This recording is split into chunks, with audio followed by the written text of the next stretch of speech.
Sad for Brazil fans and Neymar. ഈ മനുഷ്യൻ ഇങ്ങനെ ഒരു റിട്ടയർമെന്റ് ശരിക്കും അർഹിച്ചിരുന്നില്ല. കാരണം ആളൊരു ബ്രസീലിന്റെ വൻമതിലാണെന്ന് വേണമെങ്കിൽ പറയാം. പരിക്ക് തന്നെയാണ് പുള്ളിയുടെ ഈ ഒരു കരിയർ ഇങ്ങനെയാക്കിയെന്ന് എല്ലാവർക്കും അറിയാവുന്നതാണ്. ആൾ ബാക്ക് ടു ബാക്ക് ഇഞ്ചുറി ആയിക്കൊണ്ടിരിക്കണായിരുന്നു. അങ്ങനെ എല്ലാ നെയ്മർ ഫാൻസിനും ഒരു എന്താ പറയാ, ഭയങ്കരമായിട്ട് സങ്കടമായിട്ടുണ്ടാവും എല്ലാ ഫുട്ബോൾ ഫാൻസിനും. യൂറോപ്യൻ ടീമെല്ലാം അത്യാവശ്യം ബോറായിട്ട് തന്നെ കളിക്കുന്നുണ്ട്, പ്രത്യേകിച്ച് മികച്ച ടീമുകൾ. അഞ്ചലോട്ടി കണ്ണിറുക്കിയിട്ടൊന്നും നടന്നില്ല. ആ ഒരു തോൽവി എന്തായാലും ബ്രസീലിന് ഒരു തിരിച്ചടി കിട്ടിയിട്ടുണ്ട്. അങ്ങനെ ബാക്ക് ടു ഒരു തിരിച്ചുപോക്കാണ്. എല്ലാവരും ഒരു ഇമ്പാക്റ്റ് ഉണ്ടാക്കാൻ പറ്റിയിട്ടില്ല നിലവിൽ. ഈ രണ്ട് ചാൻസ് ഗോളായെങ്കിൽ ഒരു പക്ഷേ അവർക്കിപ്പോൾ ക്വാർട്ടറിലേക്ക് കടക്കാരെന്നായിരിക്കും നിലവിലുള്ള എല്ലാ ബ്രസീൽ ഫാൻസും ആലോചിച്ചുകൊണ്ടിരിക്കുന്ന.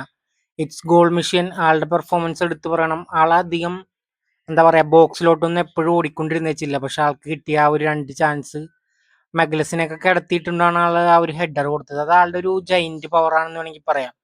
ഹാലൻഡ് ഈസ് എന്താ പറയുക, ഒരു ജൈന്റ് സ്ട്രൈക്കർ. ആളുടെ ആ ഒരു ഷോട്ട് അത്രയും ടൈം കൊടുക്കുകയും ചെയ്ത് ആൾക്ക് അവിടെ നിന്ന് അടിക്കാനായിട്ട് ഒരു പെർഫെക്റ്റ് ലോ സ്ക്രീമർ എന്ന് വേണമെങ്കിൽ പറയാം. അത്രയും കിടിലിനായിട്ട് തന്നെ ഇപ്പൊ ഹാലൻഡ് ബ്രസീലിനെടുത്ത് പഞ്ഞിക്കിട്ടിട്ടുണ്ട്. ഒരു ഷോക്കിംഗ് മൂവ്മെന്റ് ആയിരുന്നത്. ശരിക്കും ഫിസിക്കലായിട്ട് ബാറ്റിൽ ചെയ്യാൻ ഹാലൻഡായിട്ട് പറ്റിയില്ല എന്നുള്ളതാണ് ഇപ്രാവശ്യം. ആള് തന്നെ എന്തോ റെസ്ലിംഗ് ടൈപ്പ് ആയിരുന്നു, തിരിച്ചടിക്കണതായിട്ടാണ് പേഴ്സണലി എല്ലാ ഫാൻസിനും തോന്നിയിട്ടുള്ളത്. ഒട്ടും പിടിച്ചു നിൽക്കാൻ പറ്റിയിട്ടില്ല. കാരണം ഹാളിന്റെ എന്തോ ഒരു 2-3 ചാൻസ് കിട്ടി, ആളത് ആ 2 ചാൻസ് ഗോളാക്കി എന്നുള്ളതാണ്. അങ്ങനെ once again man of the മാച്ചും ഗോൾഡൻ ബൂട്ട് റേസിലും ആള് കയറിയിട്ടുണ്ട്. ആ ഒരു ഹെഡറിൽ ആളുടെ ഒരു പവർ നോക്കുക. കാരണം ആ ഒരു ഹൈറ്റും ആളൊരു ജൈന്റ് തന്നെയാണ്. എല്ലാവർക്കും അറിയാം ആളുടെ ഫിനിഷിങ്. ആഴ്സണലിൽ പിടിച്ചിട്ട പോലെ ഇവിടെയും നോക്കാന്ന് വിചാരിച്ചു, പക്ഷേ നടന്നില്ല എന്നുള്ളതാണ്. അതുപോലെ തന്നെ ഈ ഒരു ചാൻസ് എൻട്രിക്കാണ് കിട്ടിയത്. ആളെന്താണ് ഫസ്റ്റ് ടച്ച് എടുത്തപ്പോൾ തന്നെ ആൾക്കത് കയറിപ്പോയി, ആൾക്കത് ഫിനിഷ് ചെയ്യാനും പറ്റിയില്ല. ടീം മൊത്തത്തിൽ അടപടലം മൂഞ്ചിയത് ഈ ഒരു കംബാക്ക് അടിക്കായിരുന്നു അവർക്ക്. തിരിച്ചും ബ്രസീൽ ഫാൻസ് എല്ലാവരും കരഞ്ഞു പോയിട്ടുണ്ടാകും. ഈ ഒരു പെനാൽറ്റി ആണെങ്കിലും ഇറ്റ്സ് ഹാപ്പൻ, എല്ലാവർക്കും സംഭവിക്കാവുന്ന ഒന്നാണ്. അത് പ്രത്യേകിച്ച് ആഞ്ചലോട്ടി പറഞ്ഞുകൊണ്ട് മാത്രമാണ് ആൾ ഒരു പെനാൽറ്റി എടുത്തതും. ബ്രസീൽ ഫാൻസ് ആകെ ഫ്രസ്ട്രേറ്റഡ് ആണ്. അങ്ങനെ ആ ഒരു ക്വാർട്ടർ സെറ്റ് ആയിട്ടുണ്ട്. ഒരു കിടിലൻ സ്ട്രൈക്കർ മാച്ചുകളായിരിക്കും. അങ്ങനെ മറ്റൊരു തൂക്കൽ സംഭവം നമ്മൾ കണ്ടു.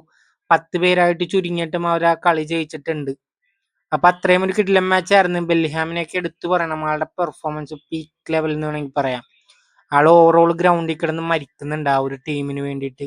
ആളുടെ ഗോളാണെങ്കിലും 2 ഗോളാണെങ്കിലും അത്യാവശ്യം കിടിലൻ തന്നെയായിരുന്നു. ആ ഹെഡറൊക്കെ എന്താ പറയാ, ഒരു ഫ്ലൈയിങ് ഹെഡർ എന്ന് വേണമെങ്കിൽ പറയാം. അത് മാത്രമല്ല ആളുടെ ഈ ഒരു ക്ലിയറൻസ്, ആളൊരു ബോക്സ് ടു ബോക്സ് ആണ് പക്ക. ഈ ഒരു ക്ലിയറൻസിൽ അറിയാം ആളുടെ ആ ഒരു ഗ്രൗണ്ടിൽ മൊത്തം ഓടി നടന്ന് പണിയെടുക്കുന്ന ഒരു കിടിലൻ പ്ലെയർ തന്നെയാണ് എന്തൊക്കെ വന്നാലും ബെല്ലിഹാം.